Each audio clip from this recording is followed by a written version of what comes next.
Welcome back to Learn with Professor Janula. If you're a nursing student, this channel is just for you. Don't forget to subscribe and hit the bell icon. Today we're learning about natural methods of family planning. So go ahead, subscribe, and let's get started. Natural methods of family planning are simple ways to prevent or plan pregnancy without using medicines or devices.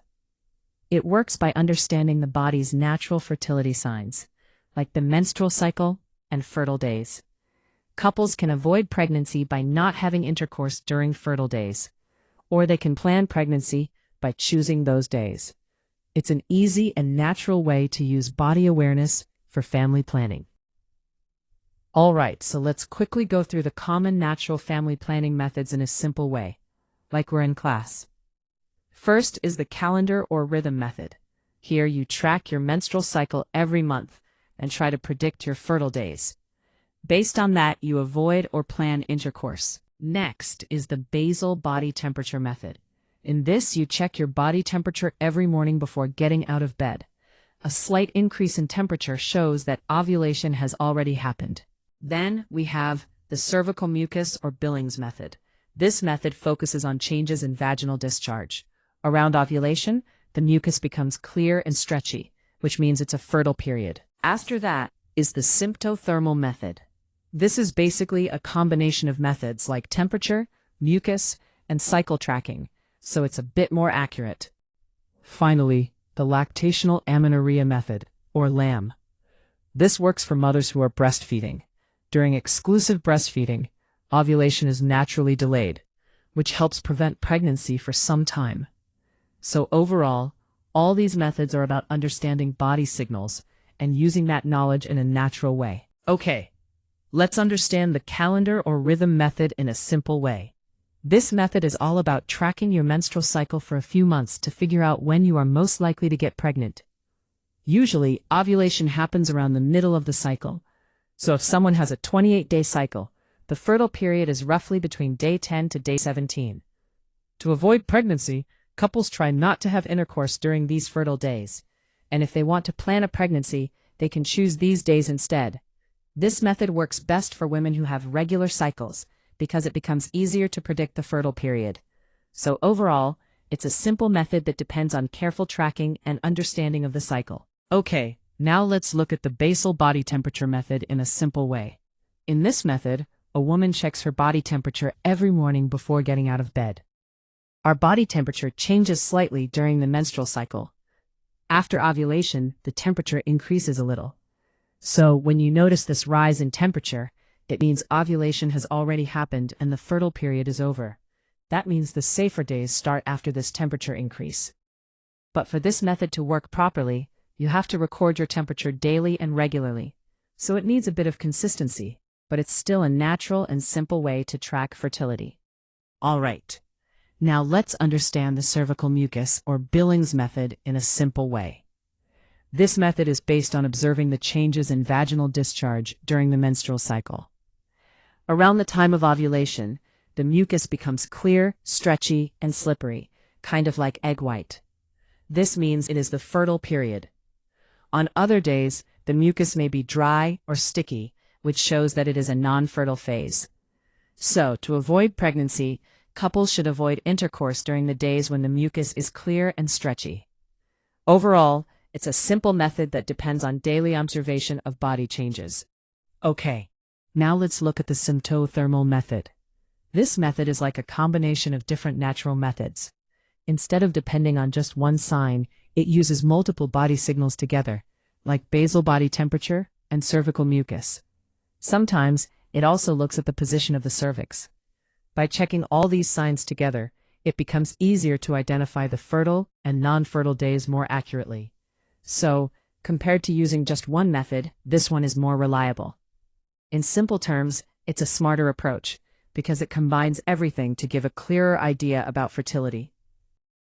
All right, now let's understand the lactational amenorrhea method. This method is used after childbirth. It works because breastfeeding can naturally delay ovulation. But it is effective only under certain conditions. The baby should be less than 6 months old, the mother should be exclusively breastfeeding, and her periods should not have returned yet. If all these conditions are met, this method can help prevent pregnancy for some time. So in simple terms, it uses the natural effect of breastfeeding on the body to delay fertility. All right, now let's talk about the advantages in a simple way. Natural family planning methods don't have side effects because you're not using any medicines or devices. They are also completely free, so there is no cost involved. These methods are acceptable for many people due to cultural or religious reasons, which makes them more comfortable to use. And one important benefit is that they help you understand your own body better. You become more aware of your cycle and natural changes, which is really useful overall. All right, now let's look at the disadvantages. Natural family planning methods need a lot of discipline and daily tracking, so you have to be consistent. If not followed properly, they are less effective compared to modern contraceptive methods. They may not work well for women who have irregular menstrual cycles, because it becomes harder to predict fertile days. And one important point is that these methods do not protect against sexually transmitted infections. So overall, while they are natural, they do require careful use and awareness. All right, now let's understand effectiveness. When people use natural family planning methods in a normal, everyday way, it is about 75 to 88% effective. This means there is still a chance of pregnancy if the method is not followed correctly. But if the method is used perfectly, with proper tracking and consistency, it can be up to 95 to 98% effective. So basically, the effectiveness depends a lot on how carefully and correctly the method is followed. All right, now let's clear some common myths. First myth is that natural methods don't work at all, but actually, they can be effective if used properly. With correct and consistent use, they can be quite reliable, but the key is using them carefully. Second myth is that the safe period is always fixed. That's not true. The fertile days can change from cycle to cycle, and ovulation doesn't always happen exactly on the same day, like day 14. Another myth is some people think breastfeeding completely prevents pregnancy, but that's not fully true. It only works as a method called LAM, and that too under strict conditions like the baby being less than 6 months old, the mother exclusively breastfeeding, and no return of periods. Next myth is that there is no need for training, but actually to use these methods correctly, proper education and guidance are very important, especially for methods like temperature tracking and cervical mucus observation. So overall, these methods are useful, but they need correct knowledge and careful use. All right, now let's understand some common misconceptions from a clinical point of view. Many people think that the calendar method alone is completely reliable, but actually, it is not always accurate if used by itself. Some people also ignore important fertility signs, like cervical mucus, which can give better clues about fertile days. Another mistake is thinking that irregular cycles can be easily predicted, but in reality, it becomes much harder to track fertility in such cases. And finally, some believe that the withdrawal method is the same as natural family planning, but that's not true. It is not a proper fertility awareness method. So overall, correct understanding and using multiple signs together can make these methods more effective. All right, let's simply understand the medical eligibility criteria. The World Health Organization gives guidelines called medical eligibility criteria to help decide which family planning methods are safe to use. For natural family planning, most methods come under Category 1, which means there are no restrictions. This means these methods are safe for almost all women. Since these methods don't use hormones or devices, there are no related risks. So overall, natural methods are considered very safe from a medical point of view.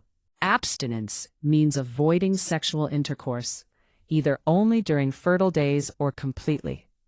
When it is followed strictly, it is 100% effective in preventing pregnancy. But it requires strong commitment and understanding between partners, because both need to follow it properly. So in simple terms, it's the most effective method, but it depends a lot on self-control and mutual cooperation. All right, let's understand the withdrawal or pull-out method in a simple way. In this method, the penis is removed from the vagina before ejaculation to try to prevent pregnancy. It doesn't cost anything, and is always available. But the problem is it has a high chance of failure because even the fluid released before ejaculation can contain sperm. So, in typical use, it is only about 78% effective. That means it is less reliable compared to many other methods. That brings us to the end of this video. I hope you found this video informative and helpful. Thank you so much for watching, and don't forget to like, comment, share, and subscribe for more nursing and health-related content. See you in the next video.